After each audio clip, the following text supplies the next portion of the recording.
Hello friends, তো আজকে আমি আপনাদেরকে সেই লাকি প্ল্যান্ট জেট প্ল্যান্টের পরিচর্যা সম্বন্ধে দেখাবো। এটা হচ্ছে নভেম্বর মাসের পরিচর্যা। প্রত্যেক মাসে মাসে মানে এক মাসে একবার পরিচর্যা করলেই কিন্তু জেট প্ল্যান্ট খুব ভালো থাকে। আর কিছু কিছু জিনিস জেট প্ল্যান্টের খুব ভালো করে লক্ষ্য রাখতে হয়। সেই সমস্ত জিনিসগুলো যদি ঠিকঠাক করে করা যায় তবে জেট প্ল্যান্ট কিন্তু সবসময় ঝাঁকড়া থাকবে। জেট প্ল্যান্টের যে পাতাগুলো আছে সেগুলো সবসময় একদম মোটা মোটা থাকবে, যেরকম মানে ভেতরে যে জলটা থাকে সেই জলে ভরা থাকবে। কোনো গাছের পাতাটা শুকিয়ে যাবে না, গাছের পাতা হলুদ হবে না। আমি সব কিছু এই ভিডিওতে বলে দেবো। আর জেট প্ল্যান্টের মধ্যে যে খাবারগুলো দিতে হয়, জেট প্ল্যান্টে না আমি একদমই কেমিক্যাল সার ব্যবহার করি না। সবসময় কিন্তু আমি অর্গানিক মানে কি একদম ফ্রি, যেগুলোতে মানে খুব কম দাম কম খরচে যেই কাজটা হয়ে যায় সেই সমস্তগুলোই আমি জেট প্ল্যান্টে দিই। তবে জেট প্ল্যান্টে কিন্তু একটু একটু করে পরিচর্যা করতে হয়, নাহলে যদি দিনের পর দিন আমরা একইভাবে জেট প্ল্যান্টকে রেখে দিই তবে জেট প্ল্যান্টের চেহারা অনেকটা চেঞ্জ হয়ে যায়, মানে খারাপ হয়ে যায়। দেখবেন গাছের পাতাগুলো ফাঁকা ফাঁকা হয়ে যাবে, তারপরে হলুদ হয়ে যাবে, পাতাগুলো পড়ে যাবে। আর গাছের যে পাতাগুলো সেই মোটা ভাব থিকনেস ভাবটাই চলে যায়, তখন একদম পাতলা পাতলা হয়ে যায়, কীরকম যেন দুর্বল লাগে। তাই সেই সমস্ত জিনিসগুলো যাতে না লাগে সেগুলো আমি দেখাচ্ছি। প্রথমেই দেখাচ্ছি, দেখুন এই যে আমি কত রকমের টোপিয়ারি, আমি অনেক টোপিয়ারি বানিয়েছি। এই টোপিয়ারিগুলো কিন্তু আমার অনেক দিনের হয়ে গেল, প্রায় 2 বছরের মতো কাছাকাছি হয়ে গেছে। 2 বছর ধরে এই টোপিয়ারিগুলোকে আমি শেপ দিতে দিতে দিতে এখন খুব সুন্দর একটা শেপ নিয়েছে, বেশ মোটা করে হয়ে গেছে। যখন লাগিয়েছিলাম তখন কিন্তু একটা সিঙ্গেল ডাল দিয়ে লাগিয়েছিলাম, এখন সেটা অনেকটা মোটা হয়ে গেছে। আর আমি যখনই এই টোপিয়ারিগুলো কাটিং করি তখনই আমি এই পরিচর্যাটা করে নিই, কারণ টোপিয়ারিগুলোকেও কাটি আর তার সাথে খাবারটাও দিয়ে দিই। কোনো গাছকে যদি মানে কাটার পরে যদি একটু খাবার দিয়ে দেওয়া হয় সেই গাছটা কিন্তু আরেকটু ভালো থাকে, দুর্বল হয়ে পড়ে না। তাই এই টোপিয়ারিগুলোকে আমি এখন কাটিং করব, মানে শেপ দেবো, মানে কাটিং মানে এখান থেকে আমি উল্টো পাল্টা করে কেটে দেবো না, একটা সুন্দর যে গোল শেপটা সেই শেপটা দেবো আর খাবারও দেবো। আর এইটা হচ্ছে আমার মাদার গাছ, দিনে দিনে মানে কতটা যে বড় হয়ে গেছে এই মাদার গাছ। মানে এখন কিন্তু আমার মাদার গাছ থেকে আর কাটিং নিতে হয় না, কারণ আমার এক্সট্রা যে এই যে টোপিয়ারি কাটছি বা অন্য কিছু কাটি সেইখান থেকে আমি প্রচুর কাটিং পেয়ে যাচ্ছি। তাই জন্য মাদার গাছের কাটিং কিন্তু নিতে হয় না।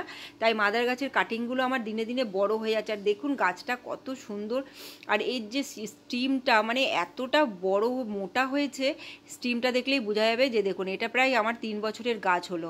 এত সুন্দর হয়েছে দেখতে গাছটা। এই গাছটাকে যদি সুন্দর করে শেপ দেওয়া যায় তবে অনেকটা সুন্দর লাগবে। আর এই যে মানে টবটা দেখছেন, এটাকেও কিন্তু আমি কি করেছি, অনেকগুলো কাটিং একসাথে নিয়ে দেখুন আমি বেঁধে রেখেছিলাম তার দিয়ে। সেই গাছটাকে এখন নিচের দিকের স্টিমটা কি হচ্ছে, সবার স্টিম একসাথে মিলে একটা বনসাই আকার নিচ্ছে এই গাছটাতে, এই টবটার মধ্যে খুব সুন্দর দেখতে হচ্ছে। আপনারা জানি না বুঝতে পারছেন কিনা, একটা গোল শেপ হচ্ছে, বট গাছের মতো গোল হচ্ছে। তাই জন্য মানে এরকমভাবে আপনারা জেট প্ল্যান্টকে নানা রকমভাবে করতে পারেন। আর আমি কিন্তু কখনো এই সমস্ত কাটিংগুলো যে কাটিংগুলো বেরোচ্ছে কাটছি ফেলে দিই না, সবসময় রেখে দিই, কারণ কখন কোনটা দিয়ে কি বানাবো সেটা যখনই আমার মাথায় আইডিয়া আসে আমি তখন কিন্তু এই সমস্ত বানাতে থাকি।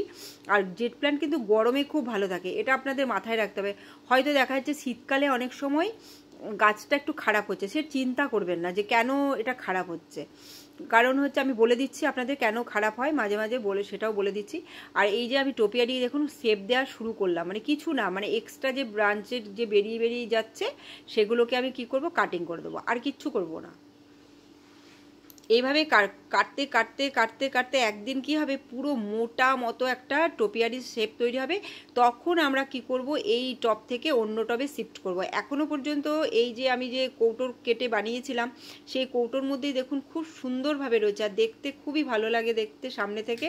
আর এরকমভাবে ভালোই রয়েছে, তাই জন্য এখনও আমাকে অন্য জায়গায় শিফট করার প্রয়োজন মনে হয়নি। আর যখনই এটা নিচের থেকে রুট বাউন্ড হতে থাকবে তখন আমি চেঞ্জ করে অন্য বড় টবে দেবো, আর একটু মোটা হোক, সেটা দেখতে বেশি ভালো লাগবে। তো আমি কী করছি, এরকম করে আমার যে টোপিয়ারিগুলো আছে আমি সেই টোপিয়ারিগুলো আমার কাছে আরও অনেক টোপিয়ারি আছে। আমি এখানে আপনাদেরকে দুটো করে দেখাচ্ছি, তার কারণ বেশি সব কিছু দেখালে ভিডিও বড় হয়ে যাবে। আর আমাকে হয়তো অনেকে আমি একটু মানে আমি কি করি, আপনারা যাতে বুঝতে কোনো অসুবিধে না হয় তাই জন্য ভালো করে আমি হয়তো একটা কথা দুবার করেও বলে দিই যে বোঝানোর জন্য। তো অনেকে সেটা হয়তো মানে ভালো লাগছে না, হয়তো ভাবছেন যে বেশি কথা বলছি, কিন্তু আমি যে কথাগুলো বলে দিচ্ছি সেটা আপনাদের কিন্তু খুব বুঝতে সুবিধা হবে। আমি ওই জন্য একটা কথা হয়তো 2 বার 3 বার করে বলে ফেলছি। তো যাদের যাদের ভালো লাগছে তারা ভালোভাবে নেবেন আর কি সেটা। এই দেখুন আমার দুটো কাটিংই কিন্তু সুন্দর করে শেপ দেওয়া হয়ে গেল, কিছুই করলাম না, এক্সট্রা ব্রাঞ্চগুলো কেটে ফেললাম। আর এই দেখুন এত এত ব্রাঞ্চ বেরোলো, এগুলো একদমই ফেলে দেবো না। এবার আমি কি করব, এবার খাবার দেব। কেটেছি, এবার খাবারটা বললামই খুব ইজি। আমি প্রচুর পরিমাণে চা পাতা, এই যে দেখছেন এই যে চা পাতা প্রচুর, এই যে শুকনো কিন্তু মানে রোজ আমি কি করি বার করে করে একদম রোদে রেখে দিই, সেগুলো শোকায়, তারপরে কি করি এগুলোকে গাছে ব্যবহার করি। এবার কি করছি, এই যে 1 বাটি মতো আমি নিয়ে 1 মগ জলের মধ্যে কি করলাম ভিজিয়ে রাখলাম। এটা কিন্তু কিছুক্ষণ ভিজিয়ে রাখতে হবে। আমি ধরে নিন আমি যখন মানে শুরুতেই এটা ভিজিয়ে দিয়েছি, প্রায় 1-1.5 ঘন্টা হয়ে গেছে এটা। তারপরে আমি এই গাছের কাজগুলো করা শুরু করেছি। এবার কি করব, মাটি খুঁড়বো, যেহেতু সার দেবো তাই জন্য অনেক দিন ধরে চেপে চেপে রয়েছে, তাই জন্য একটুখানি খুঁড়ে নিচ্ছি, মাটিটা খুঁড়ে নিচ্ছি। আর আমি যে এটা বলে দিচ্ছি আপনাদেরকে যে শীতকালে কেন খারাপ হয়ে যায়, মানে শীতের রোদ আর গরমের রোদের মধ্যে অনেকটা তফাৎ। শীতের রোদে যেই ফুলগুলো ভালো হয় সেগুলো চন্দ্রমল্লিকা, তারপরে আমাদের যে সিজনাল ফ্লাওয়ারগুলো আছে সেগুলো, গোলাপ। আর এই যে এই গাছগুলো এগুলো কিন্তু বিশেষ করে গরমকালে খুব ভালো হয়। তাই জন্য শীতকালে আপনাদের কি করতে হবে বলে দিচ্ছি, মানে পুরো রোদে রাখবেন, কিন্তু শীতে একদম ঘরের ভেতরে ঢুকিয়ে দেবেন না। তবে গাছগুলো কিন্তু এই যে মাঝখানে মাঝখানে ফাঁকা হয়ে যাবে, অনেকটা গ্যাপ হয়ে পাতা হবে। আর তাই জন্য বলছি রোদটা খুব বেশি করে খাওয়াবেন শীতকালে। ওই জন্য অনেক সময় দেবেন ছাওয়া জায়গায় রেখে দিয়েছেন তো ছাওয়া জায়গায় রয়ে গেছে, সেটা করবেন না, শীতকালে একদম বার করে দিন রোদের মধ্যে। এবার দেখুন চা পাতাটা অনেকটা ভিজে গেছে, দেখুন কালারটাও ভালো চলে এসেছে। আমি কি করলাম, এই মগের থেকে হাফটা নিয়ে আমি আরও কিছুটা জল দিয়ে মিশিয়ে তারপরে আমি গাছে ব্যবহার করছি, কারণ অনেকটা চা পাতা ভিজিয়েছি, এমনিতে কোনো ক্ষতি হবে না, কিন্তু আমার কী হবে ওই সারটাতে আমার সব গাছগুলোতে হয়ে যাবে। তাই জন্য কী করলাম, জল দিয়ে মেশালাম। দেখুন এই যে কতটা মোটা আর কত সুন্দর কালারটাই দেখুন, দেখলেই বোঝা যাচ্ছে কত ভালো কালার হয়েছে।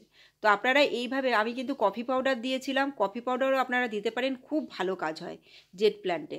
আপনারা ওই কফি পাউডারে তো বেশি একটা দাম নয়, একটা 10 টাকার প্যাকেট কিনে নিলে আপনাদের কাছে যদি অনেকগুলো গাছ থাকে আপনারা দিয়ে দিতে পারবেন, খুব ভালো কাজ হবে। তো আমি এভাবে কিন্তু পরিচর্যা করলাম অর্গানিক খাবার দিয়ে।